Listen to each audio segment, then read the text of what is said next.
اور جب تک سوسائٹی کے اونچے طبقے کے کچھ لوگ اس تحریک کے ہمنوا نہ بن جائیں اس وقت تک ان کے اندر اس کے لیے وہ شرح صدر نہیں پیدا ہوتا کہ وہ اس کے اثر سے سرشار ہو کر اس کے لیے کوئی بازی کھیل سکیں.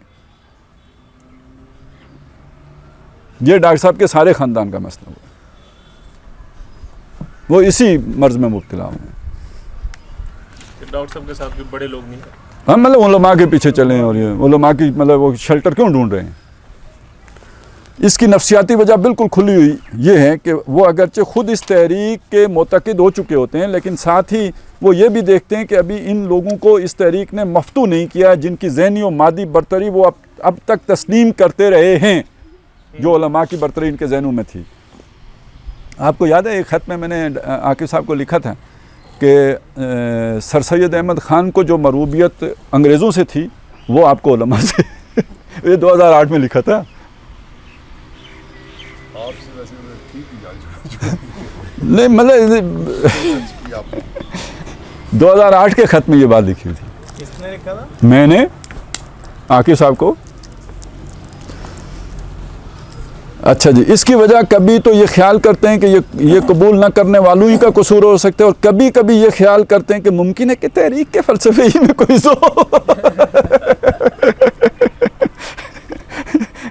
ٹھیک ہے, کوئی ذوف ہو جو ان کی نظر میں آ رہا ہو اور ان کو نظر نہ آ رہا ہو.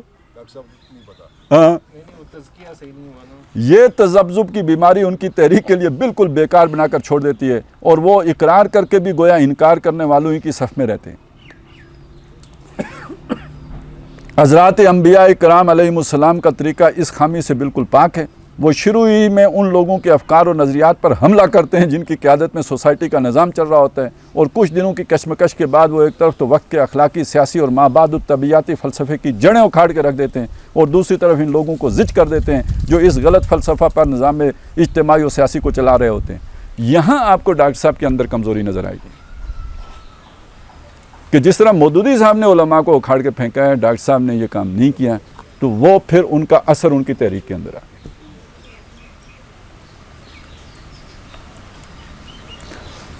اس دوران عوام الناس تقریباً غیر جانبدار رہ کر اس ساری کشمکش کا نہایت غور سے مطالعہ کرتے ہیں اور اندازہ کرتے ہیں کہ اس مارکے میں حق کس جانب ہے. بعض پر جو ذہین ہوتے ہیں پہلے مرحلے میں واضح ہو جاتا ہے کہ حق پیغمبر کے ساتھ ہے اور وہ اس کو قبول کر لیتے ہیں. باقی جو زیادہ ذہین نہیں ہوتے کچھ عرصہ تذبذب میں مبتلا رہتے ہیں, لیکن جب یہ کشمکش اس مرحلے میں پہنچتی ہے کہ جس مرحلے میں باطل اپنی حمایت اور حق کے باطل کے لیے اوچھے ہتھیاروں کے استعمال پر اتر آتا ہے, تو ان کے سامنے بھی حق بالکل واضح ہو کر آ جاتا ہے اور وہ بھی اس کے آگے سر جھکا دیتے ہیں. عوام الناس کے یہ دونوں گروہ حق کو قبول کرنے میں کچھ آگے پیچھے ہوتے ہیں, لیکن دونوں ہی اس کو اعلیٰ وجہ البصیرت قبول کرتے ہیں. اس وجہ سے وہ اس احساس کمتری میں مبتلا رہنے سے محفوظ رہتے ہیں. ان کے سامنے ان کی لیڈرشپ پہلے ڈسکریڈٹ ہو جاتی ہے, اس وجہ سے ان کے اندر پھر احساس کمتری نہیں پیدا ہوتا, جس کی وجہ سے سابق ذکر گروہ مبتلا ہو جاتے ہیں. ان کے دلوں پر سے حق کے مخالفین کا رعب بالکل اٹھ چکا ہوتا ہے. یہ دیکھ چکے ہوتے ہیں کہ ان لوگوں کے پاس اپنے رویے کو جائز ثابت کرنے کے لیے ہٹ درمی اور ضد کے سوا کوئی دلیل نہیں ہے. ان کی مکاری, خود غرضی اور جال سازی بھی ان کی نگاہوں کے سامنے پوری طرح آ جاتی ہے. یہ جو اسد بھائی لوگوں کے ساتھ ہوا تھا کیوں جی, آپ کے ساتھ یہی ہوا تھا نا.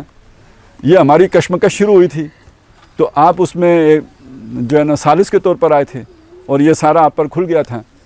تو اب اس کے بعد مطلب سلیم صاحب نے جو کیا ان کے ساتھ وہ ہم نے بھی نہیں کیا سمجھ گئے. یہ ساری پریکٹیکل باتیں ہیں. اس وجہ سے ان کی دیرینہ قیادت اور سابقہ عظمت کا احترام بھی ان کے دلوں سے نکل جاتے ہیں. یہ بصیرت ان کے اندر احساس کمتری کی بجائے ایک احساس برتری پیدا کر دیتی ہے, اور وہ بڑوں کی مخالفت سے جھجکنے اور ڈرنے کی جگہ ان کے مقابل میں حق کی حمایت کرتے ہوئے ایک غیر معمولی رفعت کا احساس کرتے ہیں. یہ چیز ان کو ذہنی اور اخلاقی پہلو سے اتنا اونچا کر دیتی ہے کہ اگرچہ اس کی تعداد تھوڑی ہو, اگرچہ ان کی تلواریں چھیتڑوں میں لپٹی ہوئی ہوں, اگرچہ ان کے تیروں پر ٹکوں کی پھپتی چست کی جاتی ہو, لیکن بڑے بڑے غر کے آہن سورماؤں اور حسب و نسب و جاؤ جلال رکھنے والے صنادید کے مقابل میں ان کو لا کر ان کے ذریعے سے بدر کا مارکا سر کیا جا سکتا ہے. ٹھیک ہو گیا جی, لگ پتہ گیا. امیت یہ میں کہتا ہوں یہ میدان میں بنتی ہے. یہ کشمکش کے نتیجے میں جو ہے نا یہ جماعت وجود میں آتی ہے. وہ آپ کی جو کشمکش ہو رہی تھی اس کو عوام دیکھ کے جو آپ ان کو ڈسکریڈٹ کر دیتے ہیں، اس سے عوام حوصلہ پکڑ کے جو آپ کے ساتھ آئی ہوتی ہے وہ کسی احساس کمتری کا شکار نہیں ہوتی. اور لیڈرشپ کو ڈسکریڈٹ کیے بغیر آپ عوام کے اندر وہ حوصلہ پیدا ہی نہیں کر سکتے.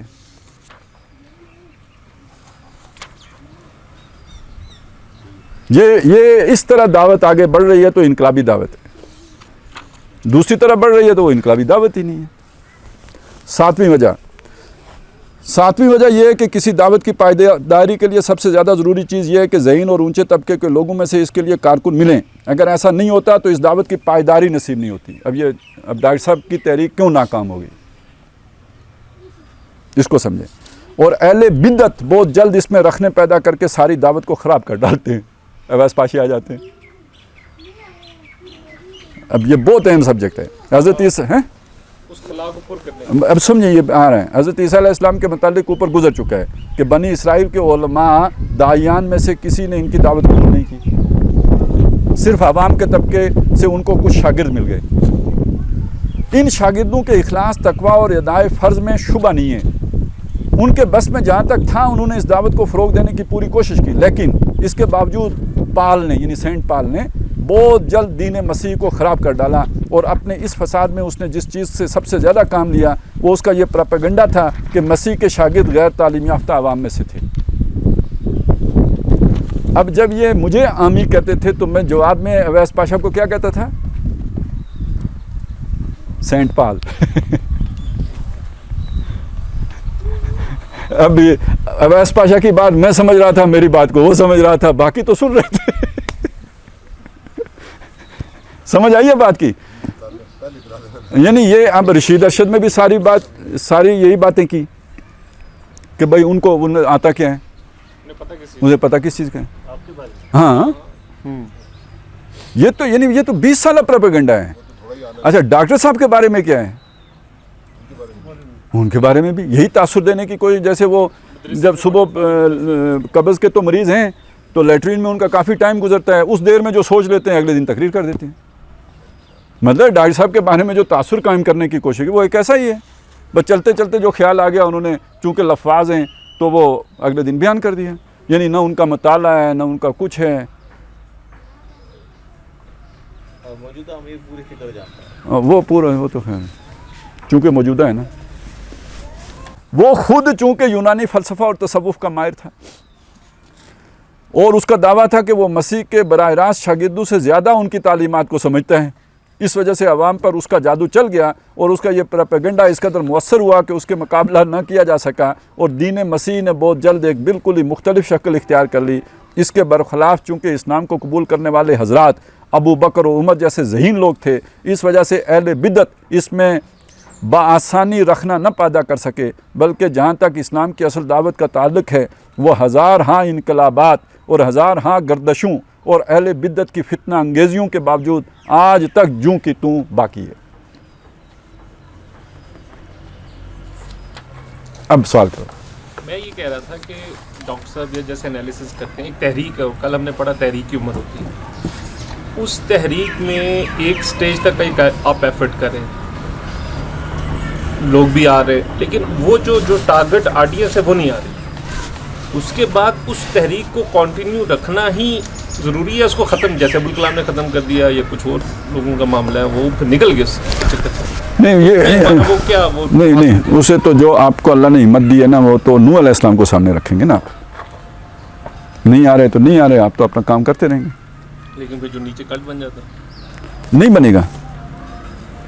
بنے گا.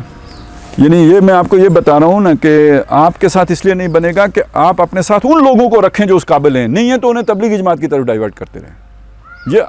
یہ آپ کی اپنی صحت کے لیے بہت ضروری ہے. آپ کی لیگیسی وہ خراب ہو جائے. آپ کی پھر اگر یہ لوگ رہیں گے تو یہ بدعت لے آئیں گے نا. اگر یہ آپ کے ابو بکر عمر بن جائے، یہ اگر آپ کے ابو بکر عمر بن گئے تو پھر یہ ہوگا. کوالٹی پہ کمپرومائز کبھی نہ کریں. اچھا یہ چیز یعنی کئی دفعہ عاقل صاحب کو کہا نا وَاصْبِرْ نَفْسَكَ مَعَ الَّذِينَ يَدْعُونَ رَبَّكَ، یہ رضائے الہ کے لیے پھر یہ بھی کرو نا. ہمارا ایک خاص فیلڈ ہے بھائی، ہمیں اس طرح کا بندہ چاہیے. باقیوں کو جانے دیں، جب سارے ہی اسلام کا کام کر رہے ہیں، مانتے ہیں اسلام کا کام کر رہے ہیں، تو جس کو جو جگہ ساج رہی ہے ادھر بھیجیں. سر پریکٹیکلی اس کو بول دیں کہ تم چلا جاؤ. بالکل بول دیں. سر آپ نے میرے دورہ ترجمہ قرآن کے آخر میں میں نے نہیں کہا، میں آپ سب ساتھیوں کو گلا ہوا کہ میں نے بھائی اتنی زوردار شبان کی دعوت پیش نہیں کی ہے، میں نہیں کرنا چاہتا، کیونکہ ادھر تو ہر طرح کا بندہ آیا ہوا ہے. کام کے تھے وہ آ گئے. اس چیز کو سمجھیں کہ آپ بندوں کو لے کے آئیں سلیکٹڈ، اور آپ کے نظام تربیت سے گزارنے کے بعد جو بندہ آپ سمجھتے ہیں کہ یار یہ پرابلم ہے اس کی، یا یہ اس کا مزاج وہ نہیں ہے، اس کو مطلب یعنی وہ اگر آپ تربیت سے اس کے نکھار سکتے ہیں تو اچھی بات ہے. خود اس کی خیر خواہی کا تقاضا یہ ہے کہ جہاں پر وہ پھل پھول سکتا ہے، رزلٹ دے سکتے ہیں، ادھر بھیجیں. آپ اگر یہ سمجھتے ہیں کہ بھائی ہم ہی نہیں ہیں وہ کیا کہتے ہیں اس کو ناجی گروہ، تو کہ جس میں وہ فٹ ہوتا ہے ادھر بھیجیں. سمجھ آئیے کہ تحریک خلافت جو ڈاکٹر صاحب نے شروع کی تھی وہ تنظیم کے مزاج کے کیوں خلاف؟ سمجھ آ گئی ہے؟ آج سمجھ. حالانکہ ہم نے اس وقت بھی ڈاکٹر صاحب سے کہا تھا کہ یہ آپ جناب ٹریپ میں گر رہے ہیں، آپ اس کو نہیں کریں. آپ اس کو عوام میں لے کے جائیں. اور آپ کے ساتھ عاقب صاحب نے بھی کہا تھا. مطلب انہوں نے تو منمایون طریقے سے کہا تھا، مجھے ڈاکٹر صاحب نے خود بلا کے کہا تو کفن پھاڑ کے بولا. یہ میرے پہلے ڈاکٹر صاحب کے سامنے وہ تھا، ادھر ہی سے میں پھنسا. اور پہلے میں ڈاکٹر صاحب کو پریز کرنے کے لیے نہیں کھڑا ہوا تھا، وہ کرنے والے بہت ہوتے ہیں، میں نے کبھی کیا ہی نہیں. یہ پہلی دفعہ میں ڈاکٹر صاحب کے آمنے سامنے بولا تھا، اور وہ میں سمجھ رہا تھا کوئی نہیں بول رہا اس طرح، اور یہ ڈاکٹر صاحب غلط کر رہے ہیں، تو تب بولا تھا. کیا کہا آپ نے؟ میں نے کہا یہ آپ تحریک خلافت شروع کر رہے ہیں، آپ نے اپنی تحریک کی بنیاد دو چیزوں پہ رکھی ہے، فرائض دینی کا جامع تصور اور منہج انقلاب نبوی. یہ آپ کی بنیادی اساسات ہیں. ایک بندہ تحریک خلافت میں شامل ہو کے محنت کرتا ہے تو وہ فرائض دینی کے جامع تصور پہ تو پورا نہیں اترتا ہے نا. اور منہج کا یہ والا جو اور منہج کے مطابق تو آپ نے یوں کر کے چلنا ہے، تو یہ تو ابھی وہ قرآن کی بنیاد پہ بلانا ہے، نہ کہ جذباتی بنیادوں پہ بلانا ہے. تو نہ منہج پہ فٹ آتی ہے تو نہ اس پہ فٹ آتی ہے، تو یہ آپ کیا شروع کر رہے ہیں؟ اس کا مطلب سر یہ ہے کہ جب تک آپ کے پاس وہ مطلوبہ لیڈرشپ تیار نہ ہو جائے آپ میس موومنٹ میں یا بالکل کبھی میس ایکٹیویٹی میں نہیں جا سکتے. مطلب آپ کو ٹیمپٹیشن بھی ہو تو نہیں جانا چاہیے. صحیح بات ہے. آپ کو جرنلوں کی پوری کور آ کے کہے کہ بھائی ہم آپ کے ساتھ ہیں، چل بچا، تو سمجھ لیں کہ آپ کو سولی چڑھانے کے لیے یہ بات کہہ رہے ہیں. آپ کی ٹارگیٹنگ. ڈاکٹر صاحب کا کیا جواب تھا آپ کی بات پر؟ یا کچھ نہیں تھا؟ وہ تو انہوں نے مطلب بیت کا نظام تھا.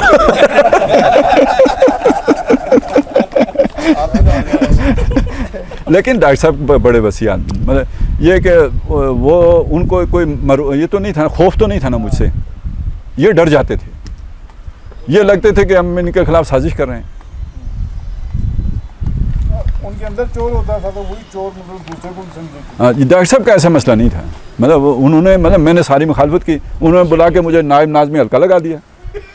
اس سے پہلے میں کخ بھی نہیں تھا، نہ نقیب نہ امیر، کچھ نہیں تھا. تو اس سے آپ ڈاکٹر صاحب بھی تنقید سے نہیں گھبراتے تھے یہ وہ، بلکہ انہیں خوشی ہوئی یار کہ میں نے صحیح بات میری ٹھیک ہے. خاتمہ بحث ہو جائے. یہ وجوہ ہیں جن کی وجہ سے حضرات انبیاء کرام علیہ السلام کا طریقہ دعوت ہمیشہ یہ رہا ہے کہ انہوں نے پہلے ذہین طبقے کو مخاطب کیا، اور یہی طریقہ ان تمام حالات میں نتیجہ خیز ہو سکتا ہے جبکہ کسی جزوی اصلاح کی جگہ کلی اصلاح کی ضرورت درپیش ہو. اگر کسی جگہ اسلام کا نظام حق قائم ہو اور اس کے اندر کوئی جزوی خرابی پیدا ہو گئی ہو اور اس کی اصلاح کرنی ہو تو اس صورت میں بلا شبہ صرف اسی گروہ کو مخاطب کیا جائے گا جو مذکورہ خرابی کا ذمہ دار ہے. لیکن جہاں سرے سے اسلامی نظام قائم ہی نہ ہو اور کسی جزوی اصلاح کی جگہ کلی اصلاح کا معاملہ درپیش ہو، وہاں لازم ہے کہ حضرات ابھی یہ سمجھیں. یہ خلاصہ بحث بہت اہم ہے. وہ یہ عمران خان ریاست مدینہ، یہ جناب تبلیغی جماعت، یہ فلانا، یہ سب جو ہے نا وقت کا ضیاع ہے. جزوی مطلب اصلاح کی باتیں، کلی اصلاح کی بات ہوگی. اصلاح کی جگہ کلی اصلاح کا معاملہ درپیش ہو، وہاں لازم ہے کہ حضرات انبیاء کرام علیہ السلام کے طریق پر دعوت عام بلند کی جائے، اور اس دعوت میں سب سے پہلے اس ملک کے ذہین اور کار فرما عناصر کو خطاب کیا جائے. عام اس سے کہ وہ مسلمانوں کی قوم سے تعلق رکھتے ہوں یا غیر مسلموں سے. ٹھیک ہے، یہ سوال کے پہلے جز کا جواب تھا. اب ہم سوال کے دوسرے حصے پر بحث کریں گے. کب کریں گے؟ اگلی تربیتی کورس میں کریں گے.